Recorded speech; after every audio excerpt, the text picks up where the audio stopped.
Before we just jump into this episode of Blade Talk Tuesday, I did want to say that this is probably the last knife maker we're going to be talking about for a little while. I want to jump back into knife grinds, and then we'll continue with knife makers. There's two more that I want to talk about specifically that I've had personal experience with. I don't want to talk about every knife company there is, because it would take me like a million years. But there are two more knife companies that I do want to talk about that I have personal experience with before we, start talking about other things in particular. I appreciate you sticking with me this long when I'm talking about companies and places where you can buy them. I think it's really helpful to some people. If I had had the information that I have now, I probably would not have spent nearly as much money on knives that I wound up just selling. So hopefully this is helping you when you're doing your research on what you can purchase. This is a company that I wanted to talk about because you can't get them. And if you do see one, grab it. It's like the unicorn of knives. You just can't find them anywhere. They're not making them anymore. So if you do find one for sale in the used market, get it. You'll never regret it. Because today we're talking about Blackfeather Knives. Pause for 1 second. I gotta get a baby.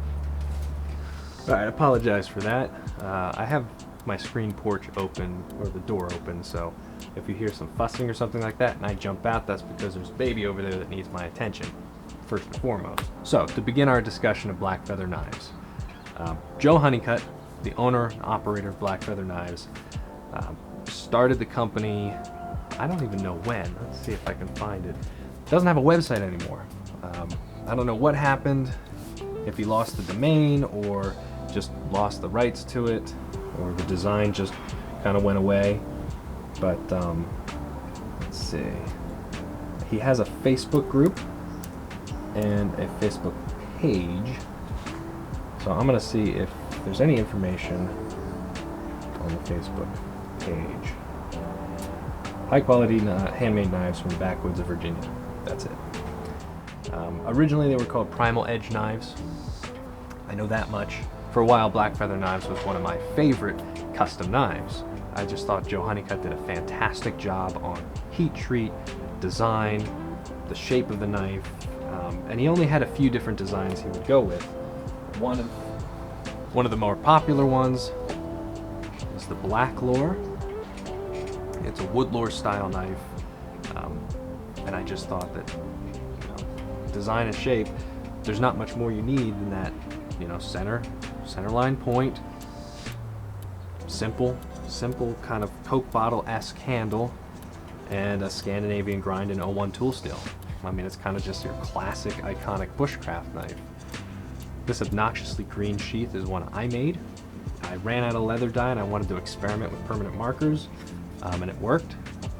Kind of an interesting pattern, but high vis. No way you're going to lose that sheath in the bottom of a backpack.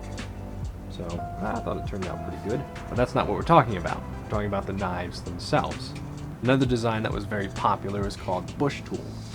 It was actually modeled after the Skookum Bush Tool, and it was his version, so to his specs and his preferences. He did a slight drop on the tip so that it was a stronger blade, and this particular one has a welded pommel, which I specifically ordered from him. This is the knife that took almost 2 years to get because he was running into a whole bunch of personal issues, but I finally received it, and it truly is one of the most comfortable handles and competent bushcraft knives in my collection. Okay, so one of the more recent designs that Joe Honeycutt came up with right before he kind of slowed down on production of knives and stopped making them, it's called the Journey. This is perhaps my favorite small knife that I've ever used. This is one of the ones that he actually put a handle on. Most of them were just like the skeleton style. So I was very very fortunate to pick this one up from him after he had brought it to a trade show. 01 tool steel, 1/8 inch thick, Scandi grind, real like classic. And I've actually used this one quite a bit as a companion knife to a larger knife. I actually brought this one to survival training along with the Genesis from LT Wright, and saved the day on multiple occasions. His designs, his knives, fantastic. If you get a chance to get one, definitely do so. I could not recommend them high enough. You know, we spend a lot of time talking about knives. We spend a lot of time showing them off to each other. I remember in a video I made a few months back, I said that, you know, a knife isn't too difficult to mess up. It's basically just a sharpened piece of steel with a handle. And I was simplifying that definition way down to its most basic form to kind of get the point across that it's a tool. All of these knives, they're just tools. They're a means to solve a problem. And in the case of a knife, that problem is shaving or slicing material, whether it be wood or meat or vegetables. So, at its most basic, a knife is just a piece of metal or material. It could be stone. I know there's some stone knives with something to hold on to. But when we're talking about these knives that I've been talking about, you know, Blackfeather knives, LT Wright knives, William Collins knives, they go beyond that. There's something in the art. They're a piece of art that you could pass down to future generations. And now that I'm a father, this is something that has been more forefront on my mind as I've been looking at my collections. That's what I want to say on that topic. Hopefully you get a chance to try one out, or hopefully you own one yourself. If not, definitely check around the used group or the used forums, because they are well worth the purchase. Thank you so much for watching.